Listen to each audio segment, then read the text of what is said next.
Une nouvelle vidéo avec un nouveau sujet qui a été inspiré par un commentaire de Nathalie suite à mes vidéos, notamment suite à ma vidéo sur les dents, où elle met en fait un commentaire en me disant que les problèmes de dents sont peut-être liés à la ménopause. Et alors là,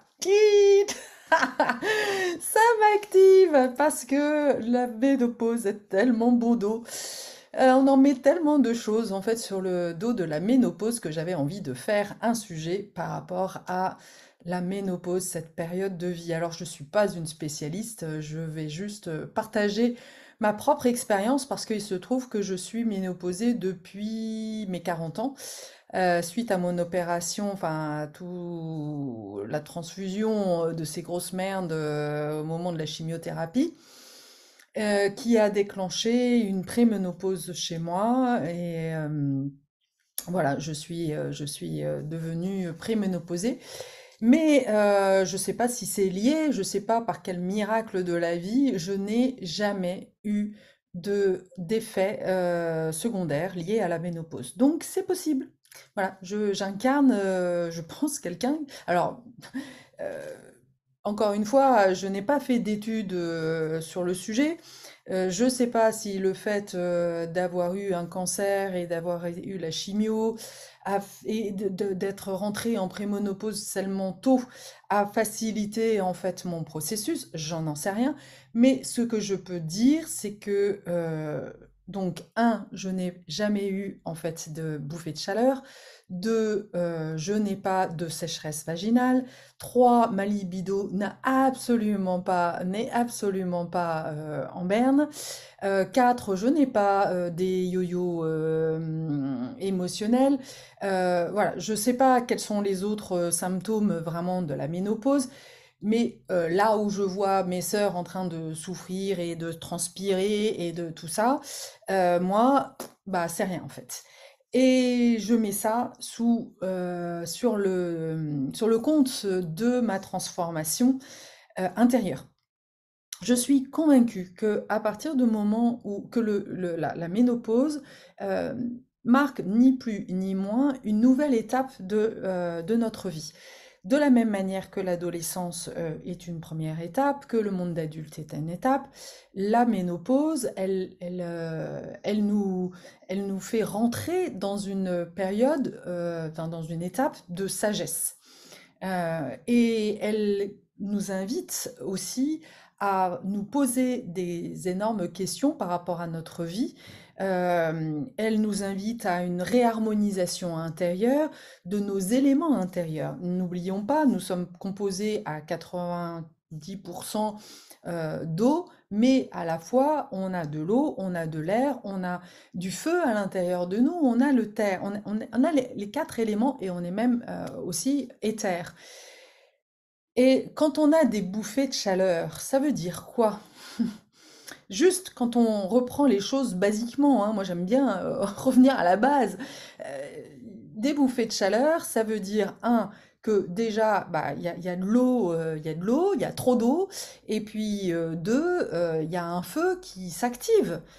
Le feu, il est à la fois, il peut être soit destructeur, soit créateur.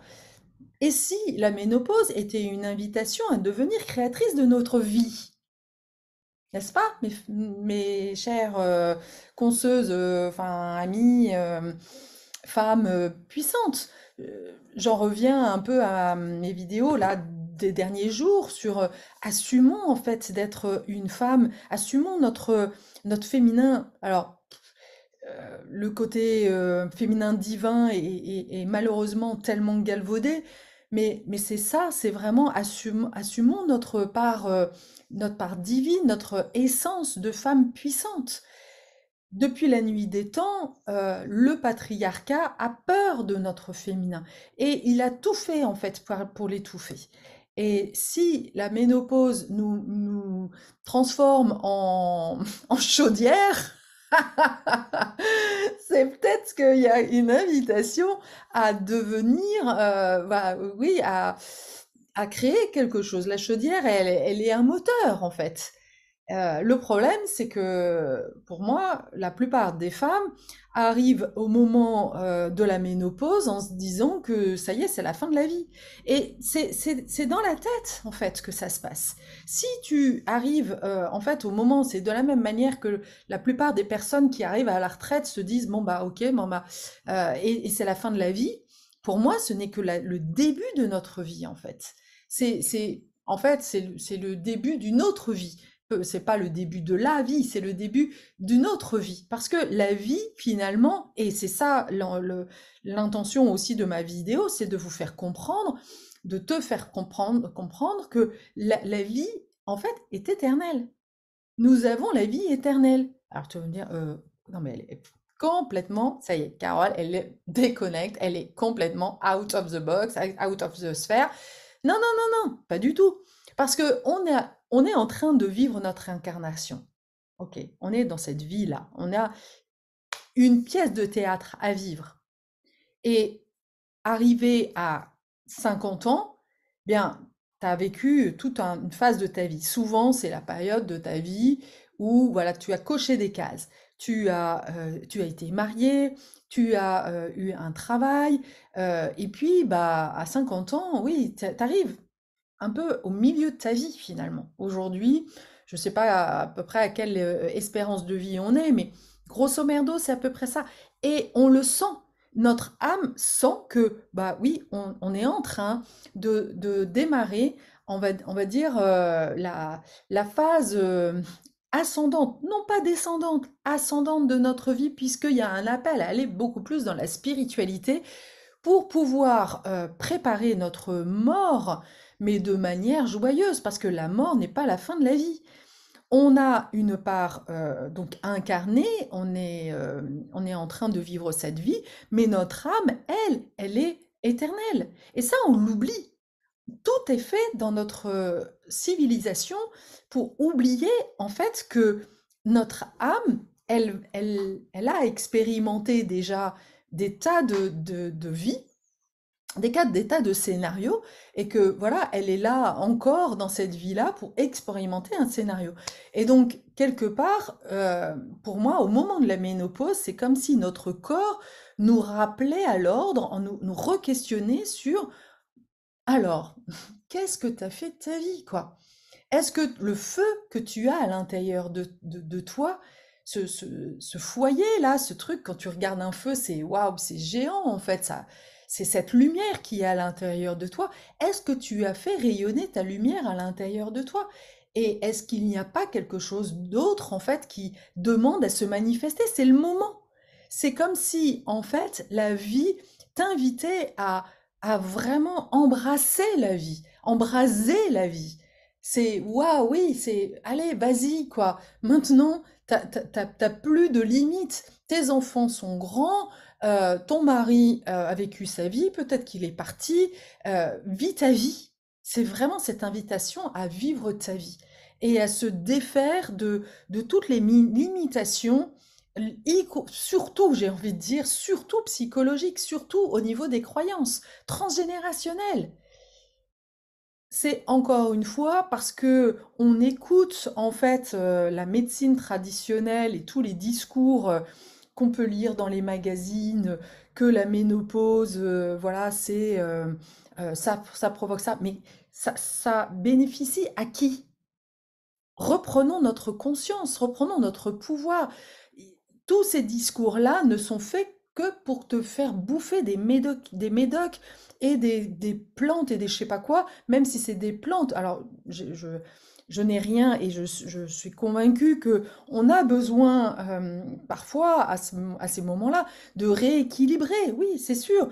Donc super d'aller aussi pouvoir utiliser les plantes pour pouvoir rééquilibrer. Mais pour moi, il faut aller bien plus loin, en fait, dans le questionnement. C'est un questionnement intérieur. C'est qui suis-je? C'est le moment de ta vie parce que chaque vie est un jeu à jouer, en fait. Et si tu ne joues pas cette vie pleinement, bah, ça va de ça va dépendre ta prochaine vie. Il faut bien comprendre ça, en fait. C'est que si tu ne vis pas ta vie pleinement aujourd'hui, eh bien, dans ta prochaine vie, en tous les cas, c'est ma vision. Encore une fois, soyez sceptiques, reste sceptique. Je ne cherche à convaincre personne, mais plus on va prendre des risques de vivre pleinement cette vie-là, plus on va apprendre en fait de qui nous sommes, on va manifester notre essence et on va aussi, toujours mon même sujet, hein, c'est on va poser notre empreinte et on va manifester notre conscience, notre différence dans cette vie.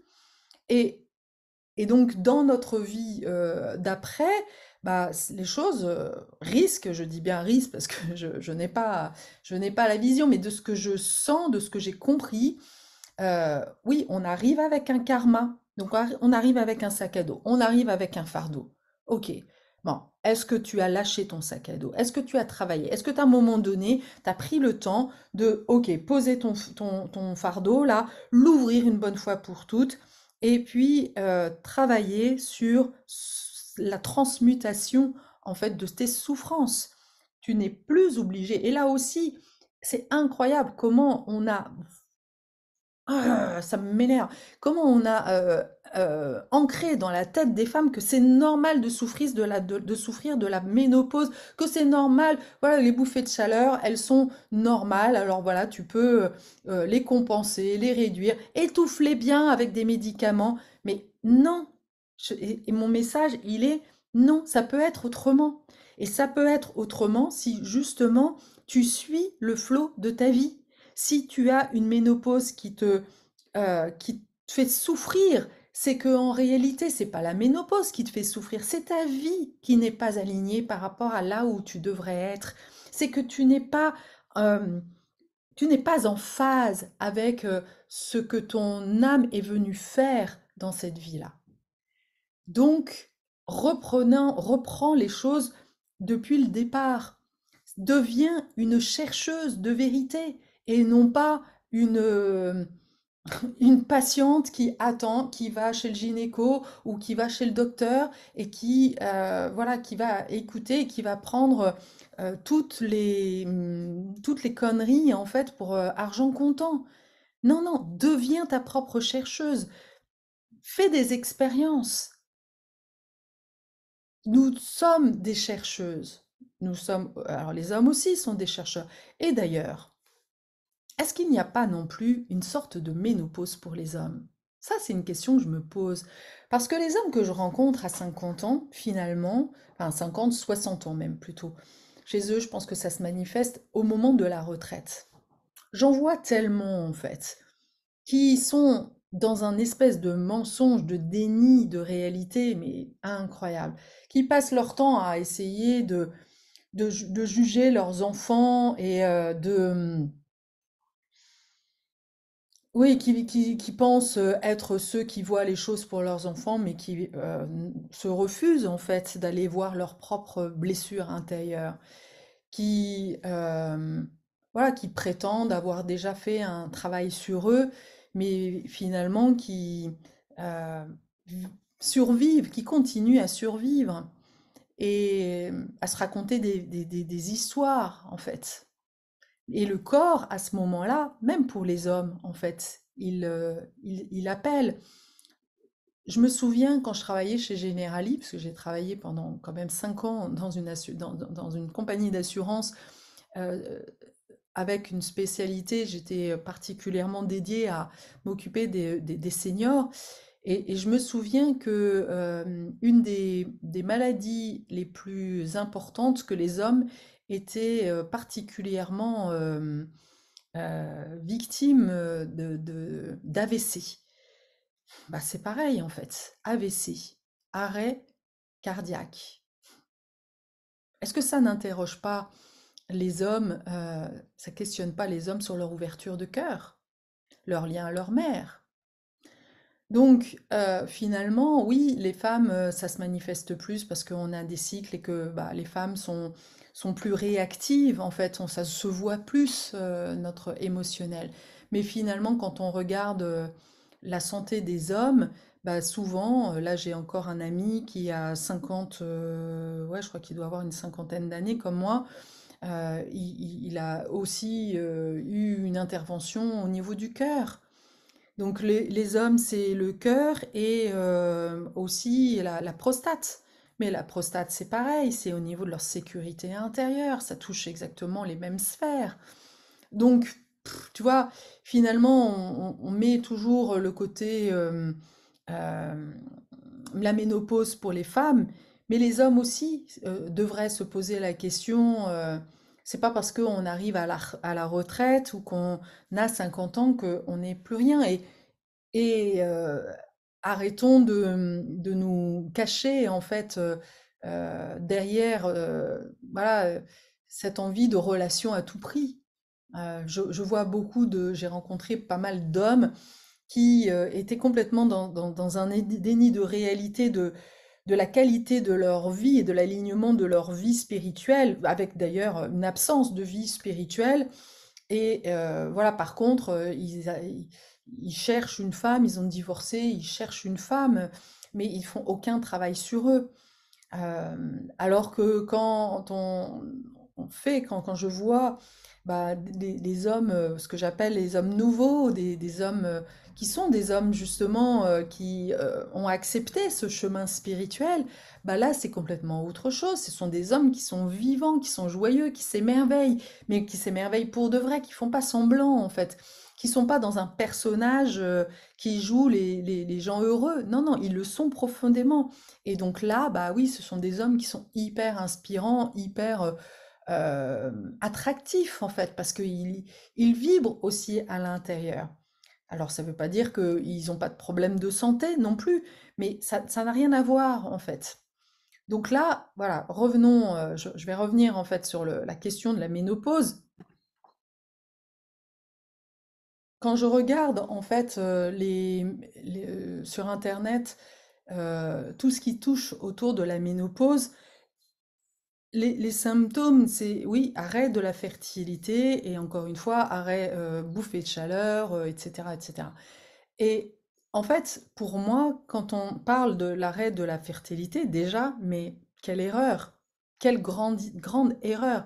Ça veut dire quoi? Ça veut dire que notre rôle se résume à faire des enfants. Être fertile, ça veut dire créer, être une créatrice. Et pour moi, la ménopause, encore une fois, n'est que le début de notre créatrice intérieure. Justement, on, on arrête, c'est comme si la vie était, mais tellement, enfin de toute façon, la vie est tellement bien faite. Si notre corps s'arrête de procréer, c'est que justement, il y a autre chose à créer. Et d'ailleurs, les femmes qui n'ont pas eu d'enfants ne sont pas des femmes stériles. Loin de là, au contraire, si quelque part dans leur incarnation, elles font le choix de ne pas faire un enfant, alors soit c'est parce que justement elles n'ont pas pris le risque d'être une mère moins bien ou mieux que leur propre mère, c'est souvent le cas, hein. Euh, on avait eu un échange d'ailleurs là-dessus avec Palès, la chamane qui m'a accompagnée, qui elle a eu un enfant à 19 ans, et comme elle dit, bah oui, c'est sûr, ça m'est arrivé, je m'attendais pas. Quelque part, la première réaction, ça aurait été, bah non, je le garde pas parce que je suis pas prête. Mais elle a accepté en fait ce cadeau de la vie. Elle a pris le risque en fait, alors que sa propre enfance avait été très tumultueuse. Et de la même manière, moi c'est pareil. À la base, je ne pensais pas être entre guillemets faite pour avoir des enfants. Je, je ne sentais pas, je n'étais pas de celles qui rêvent d'avoir un enfant. C'est plutôt mon ex-mari, merci à lui, qui m'a poussée en fait à devenir mère. Et puis finalement, je me suis retrouvée avec 3 enfants. Et ça a été tout un chemin, évidemment, parce que au moment du divorce, j'ai eu l'impression d'avoir un poids sur les épaules que je n'allais pas pouvoir assumer. Et ce rôle de mère m'a tellement ouvert à justement à assumer et à voir en fait la lumière qui est en moi, à reconnaître et à devenir une chercheuse de vérité, et à devenir une chercheuse pour devenir une meilleure mère, pour comprendre d'abord qu'est-ce que ça voulait dire être mère, etc., etc. Donc, et donc là, bah, quelque part, 50 ans, ou voilà à peu près, c'est le moment de se reposer la question, quelle femme je veux être? Qu'est-ce que je veux créer? Est-ce que ma vie se résume à avoir fait des enfants? Qu'est-ce que je veux laisser? Qu'est-ce que je veux leur laisser aussi à mes enfants comme image? Et l'idée, c'est pas de leur léguer, voilà, une fortune. On s'en fout de ça en fait. C'est de Notre rôle est de libérer les lignées, de nettoyer les lignées, et d'ouvrir un chemin en fait, de prendre des risques parce que en effet, pour moi, à 50 ans, on a beaucoup moins de risques quelque part, de danger. Je ne sais pas comment l'exprimer, mais euh, on n'a plus rien, on n'a pas grand-chose à perdre. Et plus on va prendre de risques, plus on va prendre le goût de vivre. En tous les cas, c'est comme ça que je le vis. Moi, j'ai commencé vraiment mon chemin intérieur à peu près à 45 ans. Donc, ça, ça collait à peu près d'ailleurs à ce début de préménopause. Voilà, préménopause. Et, euh, et c'est certainement pas un hasard. C'est que bah, mon corps était prêt justement, avait ce feu intérieur à aller euh, pour œuvrer ailleurs en fait. Il y avait ce besoin d'aller explorer quelque chose d'autre en fait de ma vie. Et c'est ça, c'est vraiment le message que je souhaite porter aujourd'hui. C'est, mesdames, euh, ne pensez pas que votre vie est finie parce que vous arrivez à 50 ou voire même 60 ans. C'est le début de votre vie, je peux vous l'assurer. C'est le moment justement de faire des choix. C'est peut-être le moment de vous séparer de votre mari plutôt que d'être avec un homme qui ne vous écoute plus, qui ne vous regarde plus, qui ne vous fait même plus vibrer. Mais faites les choix. N'attendez pas que ce soit lui en fait qui vous quitte. Faites vos choix. Faites le choix aussi de manifester vos dons. Très souvent, on a des dons et on passe notre vie à bosser, et puis à côté, on a des activités, une activité voilà, spirituelle euh, ou de soins, ou ce genre de choses, la danse ou une activité artistique. Mais profitez-en, quoi. C'est le moment d'aller vraiment complètement rentrer dans ce qui vous fait plaisir. Voilà, voilà le maître mot de la ménopause, c'est le plaisir. Alors que quand je regarde, en fait, là je suis en train de regarder le, le, sur Internet. Bon, déjà, ce qu'il faut comprendre, c'est que ménopause vient du grec méno, qui veut dire règle, et pause, arrêt. Ouais, ça, je suis pas vraiment sûre. Mais ça me fait bizarre, en fait, parce que pause, en grec, ça veut pas dire arrêt. Bref. Euh, mais voilà, on montre les symptômes. Dès qu'on associe le mot ménopause est complètement associé à symptômes, comme si ça allait de pair. Et là, déjà, eh bien, ça va activer notre cerveau. Si on te dit que quand tu t'arraches quelque chose, il y a du sang et que bah, du coup ça fait mal, ton cerveau va se dire aïe, j'ai mal, mais quand dès qu'il va y avoir du sang, bah, c'est pareil en fait. C'est comme si on était complètement euh, préprogrammé à se dire que la ménopause, c'était presque le début de notre mort, quoi. Bah non, non, non, non, c'est complètement l'inverse, c'est le début d'une vie d'extase, d'une vie de plaisir, d'une vie centrée sur, ouais, et aussi, et je vais en parler, sur une nouvelle sexualité, sur le sacré. Je pense que vraiment, la ménopause est le début eh bien, d'une vie sacrée, d'une vie qui est tournée vers le cœur, qui est tournée vers la vibration. Et oui, c'est vrai que pendant le début de notre vie, on explore aussi la sexualité, on vit une sexualité bah, dont on a hérité, hein, qui est plutôt plus ou moins mécanique, plus ou moins, comment dire, euh, j'ai envie de dire, acceptée et assumée. Et pour moi, bah, la ménopause, c'est aussi d'aller explorer cette sexualité et dans le côté sacré, et puis d'aller peut-être aller visiter un peu les limites. Moi, ce chemin-là, je l'ai fait au moment de mon divorce. Alors, j'étais plus jeune, mais pourquoi pas profiter aussi de cette ménopause, justement, où le corps est en train un peu de changer, c'est sûr. On n'a pas les mêmes, les mêmes réactions. Alors, mais en tous les cas, en ce qui me concerne, je peux vous assurer que je n'ai et puis même s'il y a des sécheresses vaginales, ce qui peut arriver, en fait, pour moi, elles viennent simplement, bah, que si c'est pas connecté au cœur, c'est aussi de me reposer à la question de quelle sexualité j'ai envie. J'ai de plus en plus envie d'une sexualité, bien qui relie le sexe avec le cœur, ce qui était moins le cas, en fait, plus jeune. J'étais dans une sexualité plus de compulsion, en fait. Et cette compulsion qui, quelque part, était là pour m'empêcher, en fait, de voir mes souffrances.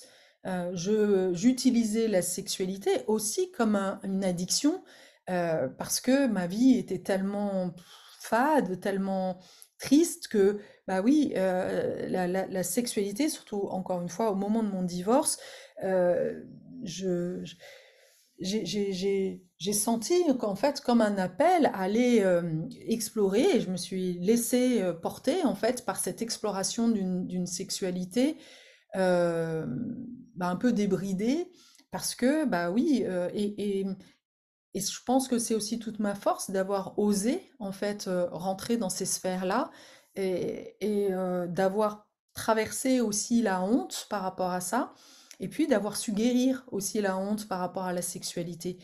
Parce que finalement, les femmes se sont souvent cantonnées à la soumission dans la sexualité, dans mes lignées en tous les cas, c'est quelque chose que je perçois beaucoup. J'ai pas l'impression que les femmes de mes lignées, ni ma mère, ni ma grand-mère, j'en sais rien, en fait, j'en sais trop rien, mais en tous les cas, ma mère, je ne crois pas qu'elle se soit enfin, elle ne paraissait pas épanouie. En fait, moi, je vois comment je suis quand je suis épanouie sexuellement. Bah non, en fait, ma mère n'était pas ça.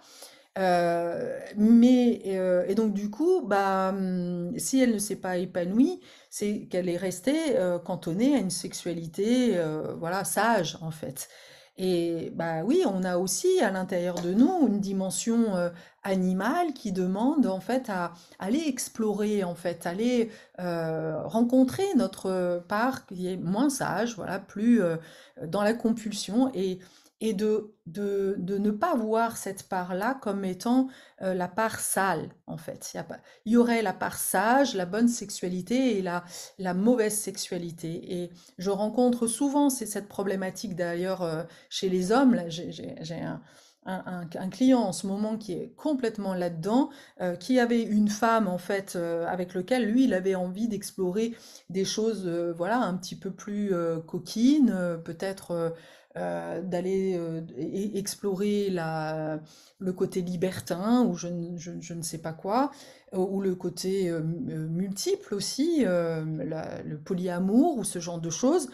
Et sa femme, bah, elle avait une vision très puritaine, très chrétienne, voilà, de la sexualité, et elle a projeté sur lui le côté, ah non, Satanas, quoi, voilà, c'est pas possible, non, c'est mauvais, c'est sale, et tu es perverti, en fait. Non, et je pense que c'est vraiment important de se réapproprier bah, cette deuxième, la dimension, puisque si on ne l'assume pas, cette part sauvage, cette part animale, elle va se manifester dans notre sexualité. Et c'est là où elle devient dangereuse, parce qu'elle risque de prendre le pas sans qu'on en ait la conscience. Dans mon parcours, je pense que d'avoir osé explorer en fait cette part-là m'a permis justement aujourd'hui d'encore plus apprécier le côté sacré et de jouer en fait avec là aussi des panoplies en fait parce que bah oui on est multiples et pourquoi pas jouer en fait de la même manière qu'avec un instrument on peut jouer du jazz, on peut jouer de la musique classique et puis de temps en temps on peut jouer du hard rock et puis ou du métal et rien n'est mal là-dedans, en fait. Il y a pas du mauvais, il y a juste la pluralité. Et à partir du moment où il y a un consentement, c'est de ça dont je voulais parler tout à l'heure, des sexualités qui chez les femmes étaient rarement vraiment désirées, en fait. La femme était plutôt un objet sexuel. Et aujourd'hui, je sens que les femmes, eh ben oui, assument beaucoup plus leur part sexuée, leur désir sexuel. On est des femmes sensuelles voilà, assumons aussi notre feu intérieur. Le feu de la vie, c'est la sexualité, c'est le feu de la vie. Et quand on rencontre ça, ce désir, qu'on exprime en fait ce désir sexuel couplé avec le cœur, waouh, et bien c'est là où en fait il y a et on ouvre en fait tout, tout- tout un monde en fait, une diversité. Et c'est ça, je pense qu'il faut découvrir la diversité, même dans la sexualité. Et la ménopause est aussi, pourquoi pas, encore une fois, hein, pourquoi pas, une invitation à aller peut-être bah, changer nos habitudes, peut-être aller explorer.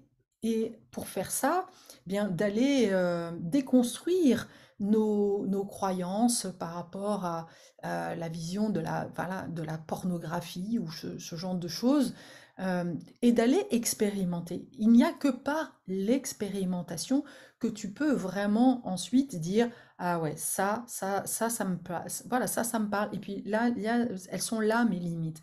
Et je sais que moi, c'est vraiment ce que j'ai fait après mon divorce et je m'honore de ça parce que je pense qu'il y a très peu de femmes finalement qui osent aller explorer leurs limites sexuelles parce que bah oui, très vite, on est associé à des salopes, à des putains, des je sais pas quoi.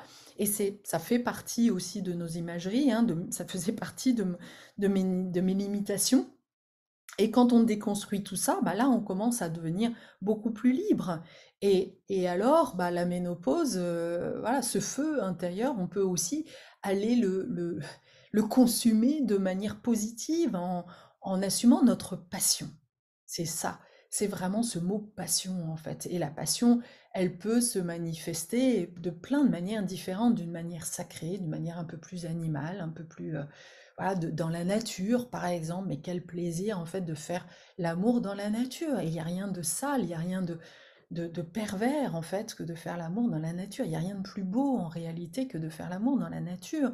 Pour moi, ça a été une expérience waouh. Et, euh, et pour certains, voilà, ce n'est pas possible.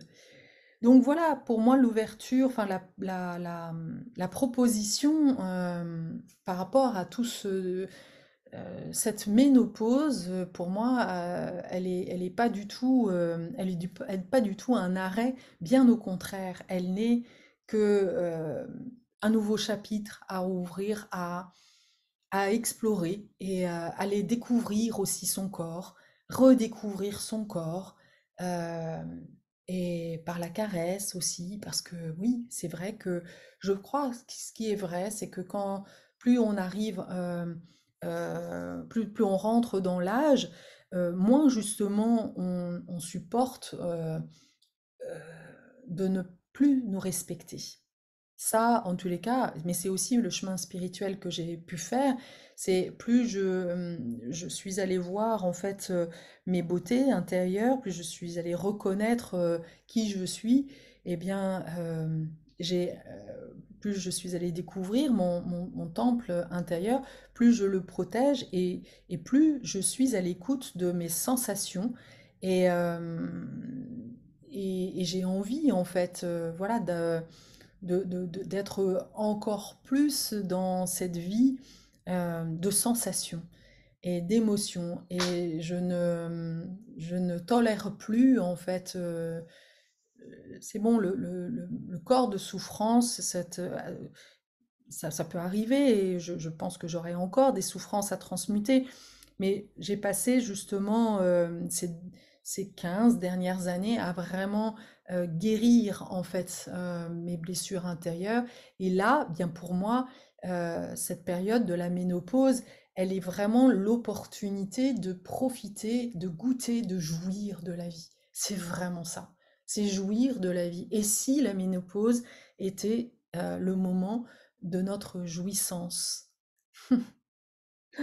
N'est-ce pas merveilleux en fait de imaginer, de voir en fait la ménopause comme ça, plutôt que de voir la ménopause comme un truc qui va te plomber?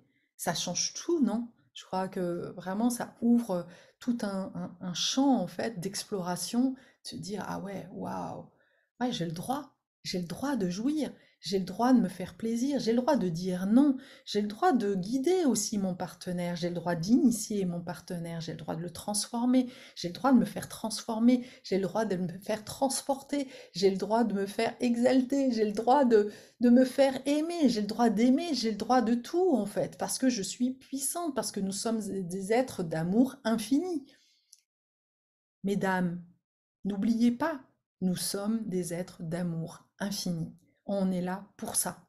On est là pour ramener l'amour sur Terre, pour reconnecter les hommes à leur cœur, à leur sexe, et de relier ça. Nous sommes des initiatrices, alors reprenons notre rôle d'initiatrice. C'est ça pour moi la mission de la ménopause. Waouh, merci, merci.